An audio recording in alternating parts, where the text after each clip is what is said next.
back to the RS001 Audi Quattro Group S prototype build. So as you can see, we're finished.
It's been a long 3 years, and to think that we've come from this little model and a bit of dreams, a couple of mates helping us, we've actually sat behind this, hey?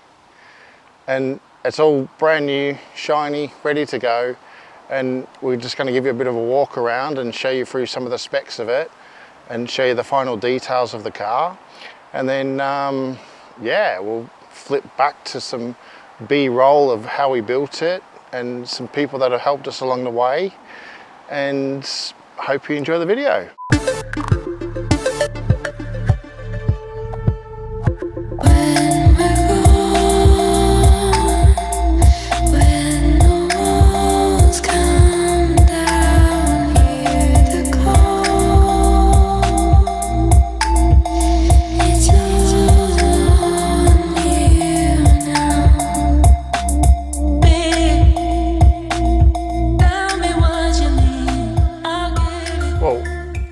As you know, it's been a long journey.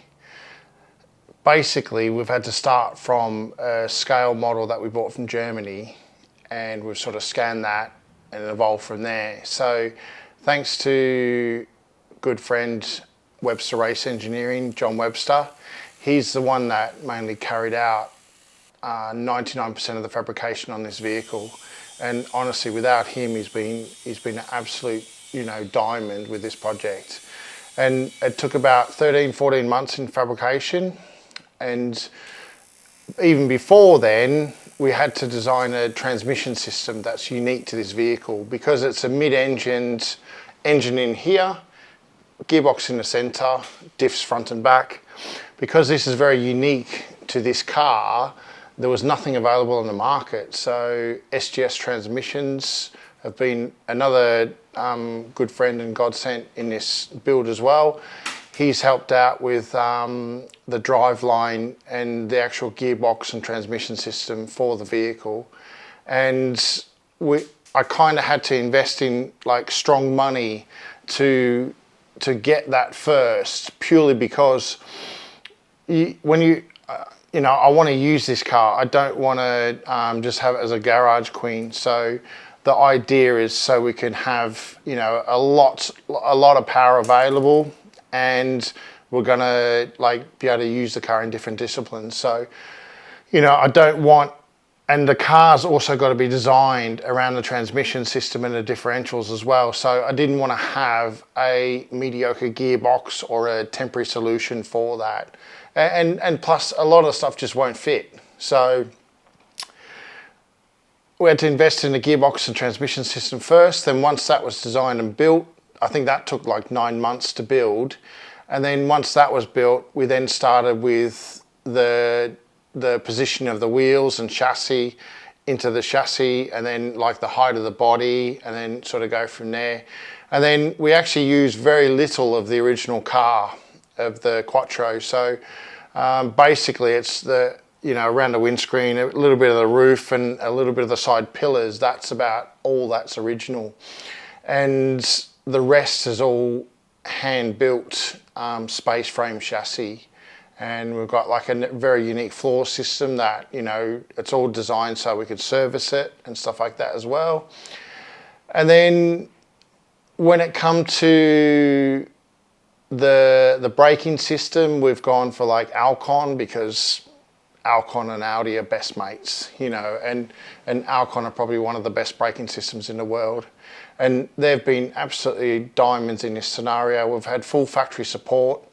They've given us all the components that we need for the front, back, even the pedal box, you know, master cylinder sizes. They've calculated the lot really, so they've been a great little support for that sort of side of thing as well. And on, you know, the rest of the engine spec is a 2.5 litre 07K style engine. Sorry, that's rocks dropping because we've I've got a gravel driveway, and these brand new slick tyres have just taken out half the rocks in my driveway. So if you hear the odd stone chatter like that, that's what it is. So yeah.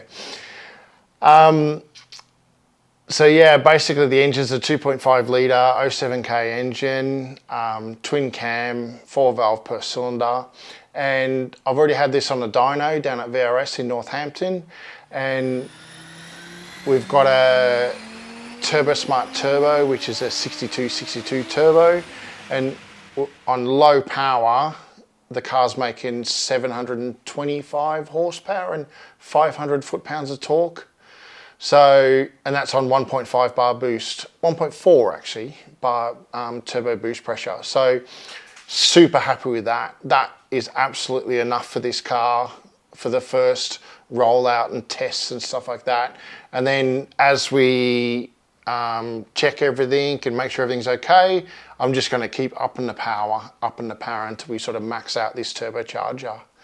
And then if we're good, Turbo Smart will just give me another one to maybe another page in the catalogue, and then we could get some more power if we have to, and if we have to anyway. So, and then the engine's all has a dry sump system, so that's been a something that we've evolved on the previous car, Ray. That's the same dry sump system. And you know, Ali Sport have actually made the oil tank for the vehicle, and they've done a great job because it splits in half, and we could service it, clean out the oil tank if we need to as well. So that's just sort of like finished off the dry sump system. It's working really well. And oil wise as well, we've got a heat exchanger on the engine as well, so that takes control of the actual oil cooling of the engine. And we've got a massive radiator up front with twin SPAL fans off a WRC car. So that basically allows, hopefully we'll have enough capacity to keep the car nice and cool with the horsepower it's going to run, and also what we're going to use the car for. So working in conjunction with all the fluid systems in the vehicle as well, racing lines have been amazing as well. Every hose and every sort of connection is pretty much racing lines.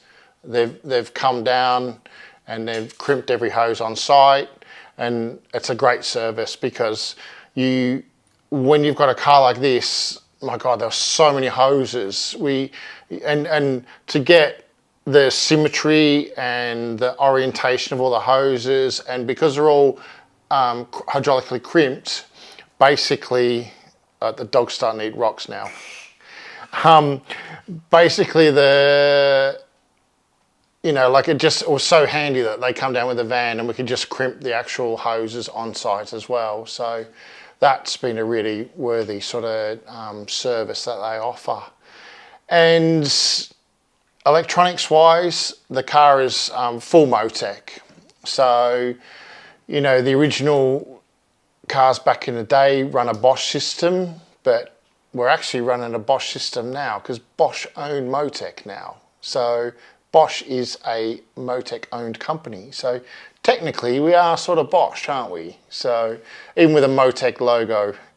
And it's a M150 engine ECU using a GPRP Pro torque package, and we've got power distribution modules front and rear to take over controls of all the power management of the vehicle, and we've got a dashboard behind the dashboard to run the gauges, but that was all covered in previous videos, so you should sort of know all about that. But I'm a Motec man. I'm even wearing one today. Like, this is kind of 90% of my job at EPS, is we sort of support and sell Motec and do mapping. So for me, there's no other system that I would even consider. So yeah, that all works really well. Then up the front, ProTech designed us a fuel cell for the vehicle as well, and that's got twin pumps in it and a nice little dry cell and all this sort of stuff.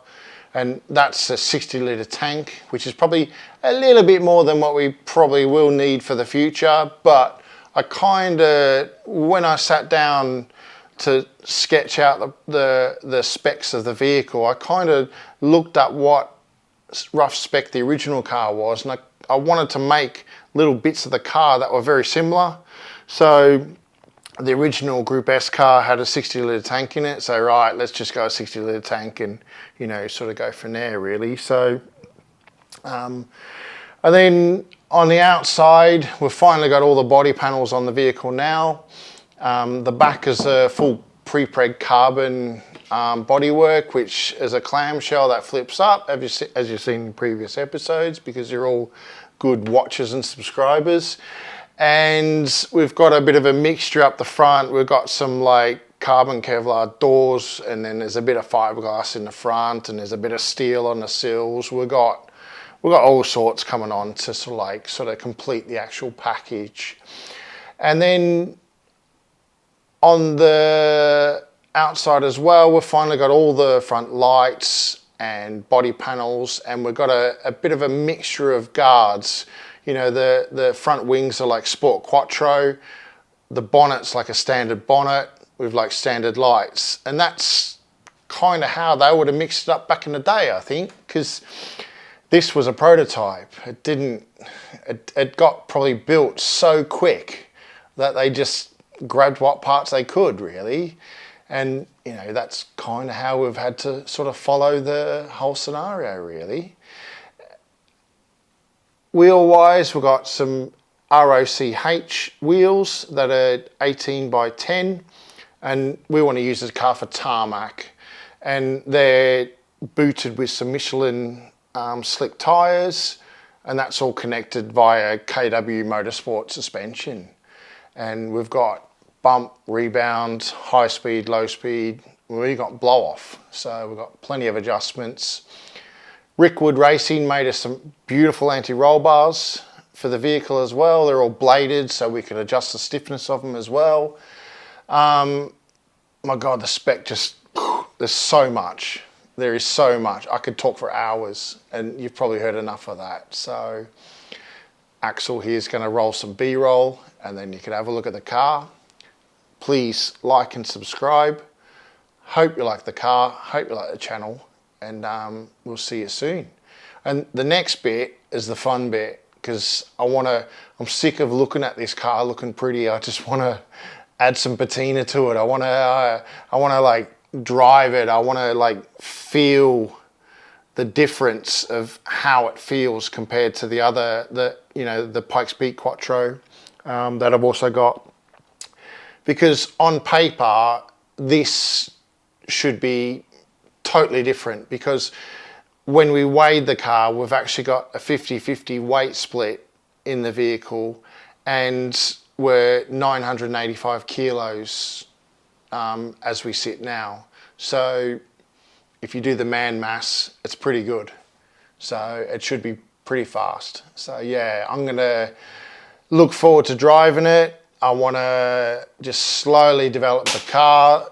There won't be any Gymkhana Ken Block style videos, purely because the internet doesn't pay for my car, and you guys don't pay for my car, so I have to. So I'm going to just sort of gently ease my way into using the car and sort of go from there, really. And then, hey, if we put some little dents on it, we can just fix it. And if it breaks, we can just fix it. Because, you know, these projects, they're always development projects, and people always ask, oh, when's it going to be finished? And anyone that builds a car like this will tell you never, because they're never finished. There's always something that needs modifying, needs improving, or doesn't quite work the first time. But hey, that's just the automotive industry, and it's what we love, and we love tinkering with cars, and I hope you do too. So yeah, please enjoy and like, and we'll see you soon.